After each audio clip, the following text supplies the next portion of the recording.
Welcome back to Between the Lines on Sports Radio 810 WHB. We're at A&B Car Star today, 82nd and Warnell in Kansas City, Missouri. Nice group of folks been out here today. Many of you coming by. This is really impressive because people don't drive around with like really wrecked cars. What we've seen is a lot of folks coming in saying, you know what, I got this ding, I got this dent. I'm hearing Radio Boy talk about this today, and maybe today's my day. I got mine fixed for like $75, okay? There was no paint damage or anything like that, but they got this thing, and they pull it right out. They can, in some cases, just do this while you're waiting. Here's what they're doing at A&B Car Star today. This is a no-brainer. We have grilled burgers, dogs, some chicken wings left. I think the blue balls are gone. We have sodas, chips, cookies, all that stuff. It's absolutely free. Most of the tickets are gone. We've given away tickets to other sporting events. We still have some T-shirts and ball caps. Everybody eats and drinks free. You don't have to buy anything, and you don't have to get an estimate. But if you come in and get an estimate today from A&B Car Star, you don't have to. You're not obligated to do the work. If you just get the estimate, the written estimate on your car, they'll give you a $25 gift card for the 810 zone. Now that is a great deal. A&B Car Star, 82nd and Warnell. Come on in here and say hi. That is good until 6 o'clock today only. That offer's done. It's dead. You got 2 hours and 25 more minutes, and that is it. It is up. It is over. They're going to give you free 810 zone, cash to spend at the 810 zone. If you come in here and you get an estimate at A&B Body Shop, 82nd and Warnell. These are really, really good dudes. If you want to call them and get more information on their services, it's 444-7602. That's 816-444-7602. Scott Traylor and Kirk Elliott are the Racing Boys. Traylor's had a few cars in his day that would have qualified for Car Star's Body Shop over here at 82nd and Warnell. How you boys doing, man? Only in 2003 would we need A&B Car Star's performance down there. You know, I remember that place down in Northmore, right by Riverside, down there on AA Highway as you enter Riverside. They've been around a long time, man. I mean, they've been doing quality work, and they've taken a lot of pride in their body work and the things they do to your car to make them look better after an accident or whatever. They've been doing that a long time, so a lot of experience when it comes to A&B. 1964, and they've got 5 shops, and they're a locally owned company. They're family business. These guys are terrific, and I am broadcasting next to a 1964 Mustang. Wow.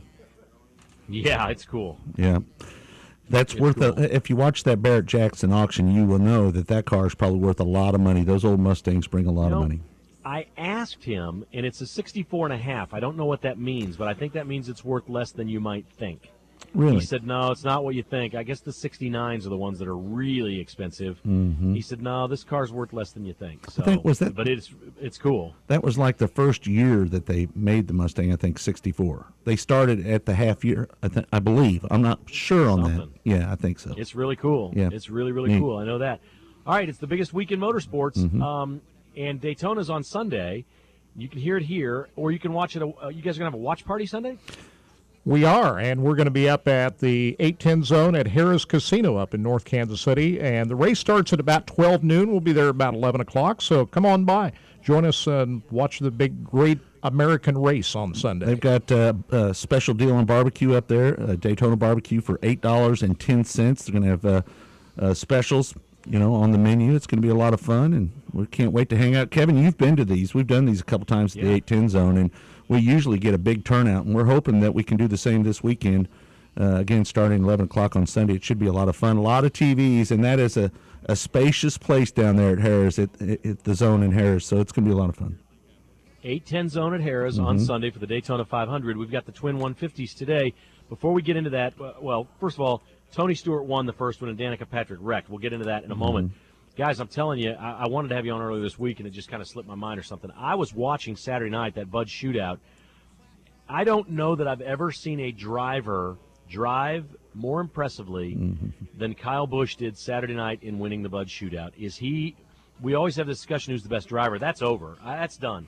He is better. He is a better driver of, you got to do this or you got to do that in a race, manipulating a car, than anybody else out there. I'm not saying he's the winningest, but he can do things with a car that nobody else out there can do. That was amazing Saturday night. And you're not the only one saying that, Kevin. Everybody down at Daytona is saying that about Kyle Busch, and, I don't think anybody's that surprised. I mean, he has clearly had the reputation of the most, if you talk about just pure talent behind the wheel of a race car, Kyle Busch is right up there with the best of them. And I think the term they use is car control. And with these cars at Daytona, they're a little bit loose in the rear end. his ability to control that race car is just remarkable. I'll make a comparison for you guys. And I hate to go to golf. I know that we do this a lot. Phil Mickelson is kind of at times like a trick shot guy. He hits a real high lob wedge, does magical things around the green, has all these creative whatever. Now, he hasn't won as much as Tiger Woods, but, Phil can do some things with a golf ball that Tiger can't. Kyle Busch kind of is that to me. I can't say he's Jimmy Johnson because he doesn't have that many titles.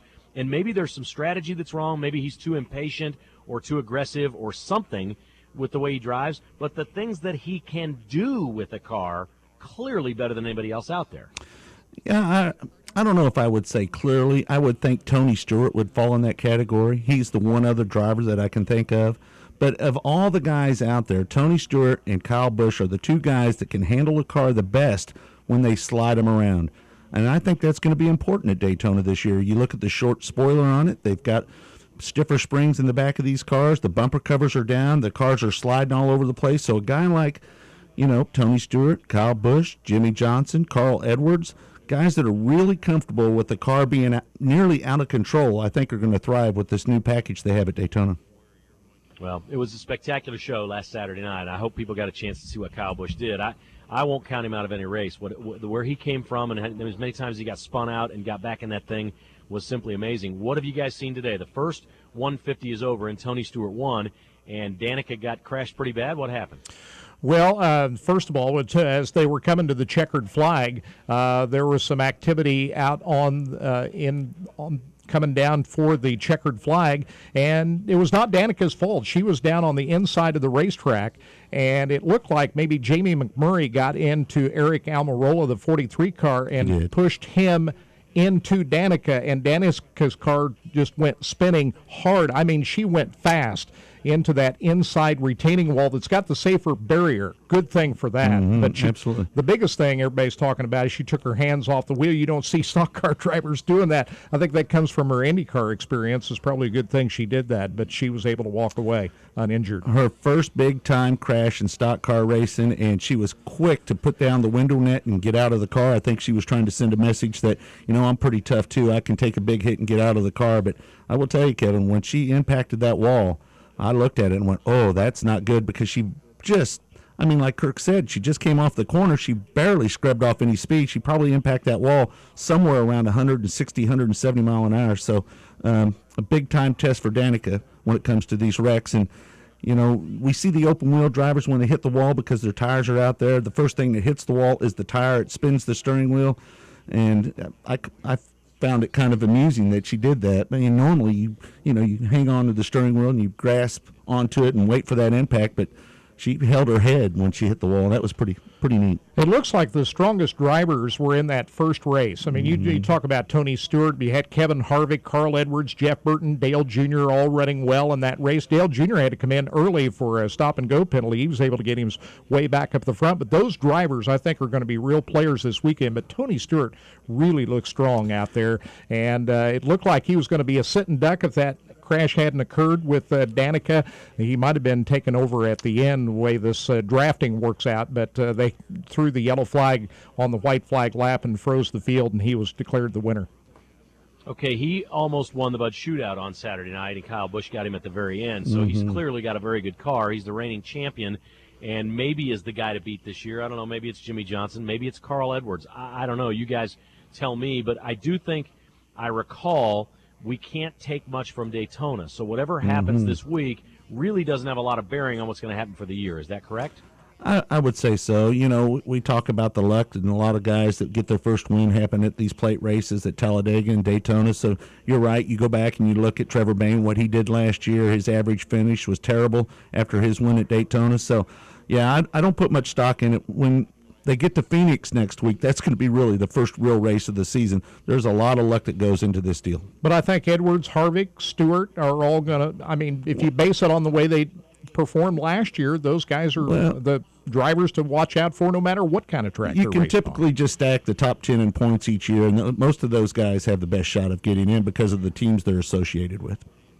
All right, who has the best chance to make a real jump this year and have a really positive? You mentioned Danica Patrick. I don't expect much out of her. I don't know that much about her team, though. I mean, she has really good equipment, maybe, but did somebody catch a new ride, got new equipment somebody that maybe was outside the chase last year you guys think is going to be a real factor? I think A.J. Allmendinger is a guy to keep an eye on. He's over there driving the 22 car. You know, he just finished outside of the chase for the championship. He was getting consistent on getting some top 5 and top 10 finishes. He's getting into a Roger Penske car that is known for winning, and the teams have really come along. And remember about the Penske organization. You know, they're the only Dodge team out there, but Dodge puts all the resources behind the Penske team, and I think sometimes that's an advantage for them. And I look for A.J. Allmendinger to not only get into the chase, but I think he's going to pick up a couple wins this year in the 22 car. I think Casey Kane is the driver. If you want to watch somebody that can definitely challenge for a championship, it is Casey Kane driving the Hendrick Motorsports number 5 car. He's got the same crew chief he's always had. Kenny Francis coming over when they were over there at Red Bull Racing last year. He did win a race with that Red Bull team in Phoenix last year. I think Casey Kane has the definite possibility to go up and challenge for a championship. But I'm looking at somebody that's not typically in that position. You can always bank on Casey Kane being up there contending for wins and pushing for the chase for the championship. And I'm looking at a guy that hasn't been in the chase for the championship, and that's why I picked the 22. I saw last Saturday night that Jeff Gordon finished the race upside down. This was the first time in his NASCAR career he's been upside down. Did that mean that's the first time he ended a crash upside down, or it's the first time he's ever flipped over and been upside down? I was very confused by that, and I was very surprised, but there's a guy. Does Jeff Gordon have a chance to win another one of these things at some point? Oh, sure. Mm-hmm. Yeah, I mean, he had I think a really solid season last year, and he is, I think, in a great state of mind right now as far as going out and contending for a championship. I'm not sure he's as hungry as he was when he was younger, but he's certainly capable of going out and doing that. And I think this relationship he's got with his crew chief, Alan Gustafson, that he brought over before last year, I think, yeah, definitely. They've got all the resources and everything you need to go out and win a championship. I think Jeff Gordon can definitely do that. And, yes, that is the first time, unbelievably, he's ever been upside down in a NASCAR stock car in his entire career. Yep.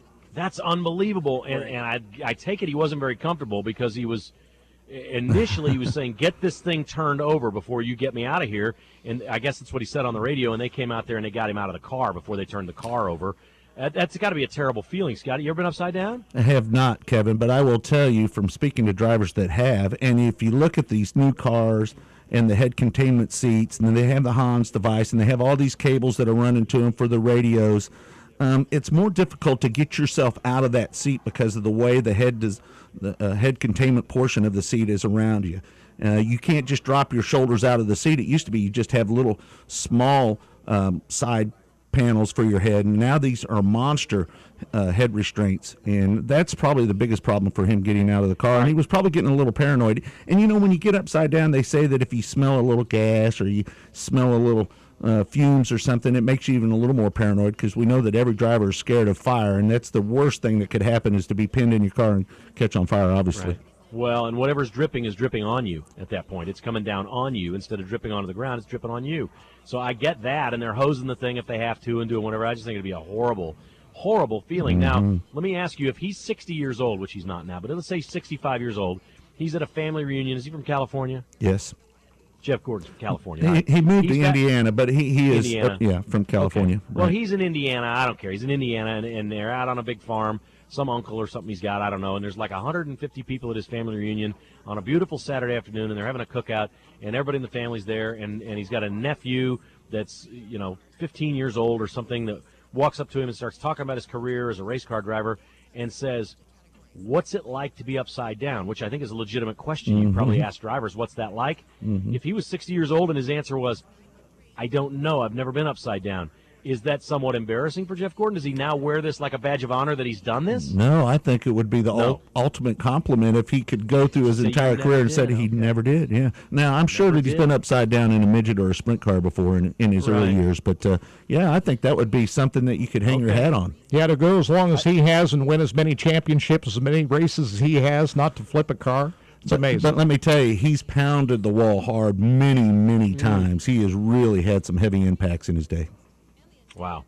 Okay, Tony Stewart wins the first race today, and the second one's underway right now. Is that correct? Right. We're about 45 laps into a 60-lap race, and Greg Biffle has led this thing for quite a while right now. Regan Smith, Jimmy Johnson, Casey Kane are all drivers that are running up towards the front right now, and so we'll see how this thing turns out. It's been kind of uneventful this second race, and these guys are trying to save these race cars. 35 of these drivers are already locked in due to the owners' points, and now they're trying to figure out the last two drivers that will race their way in from among the drivers that are not locked into the top 35. So that's what we're looking at right now. And our local guy, Boyer's not having much of a day. He's 17th right now. His time was disallowed after his car was too low on the left front after qualifying. Not a great start for Michael Waltrip Racing and Clint Boyer in the 5-hour energy car. And, of course, Carl Edwards, he wasn't going to really take too many chances after being locked in by winning the pole in time trials on Sunday. So he's already up on the pole position for Sunday's race. Hey, Kevin, the last time a guy's won from the pole was 2000, Dale Jarrett. So it's been a long time since somebody's won from the pole. There you have it. All right, tomorrow, guys, we'll talk about Carl Edwards since he's on the pole. We'll talk more about the Daytona 500 in your regular spot at 3 o'clock on Between the Lines. Tell everybody what's coming up this weekend on your show, and then the watch party again on Sunday.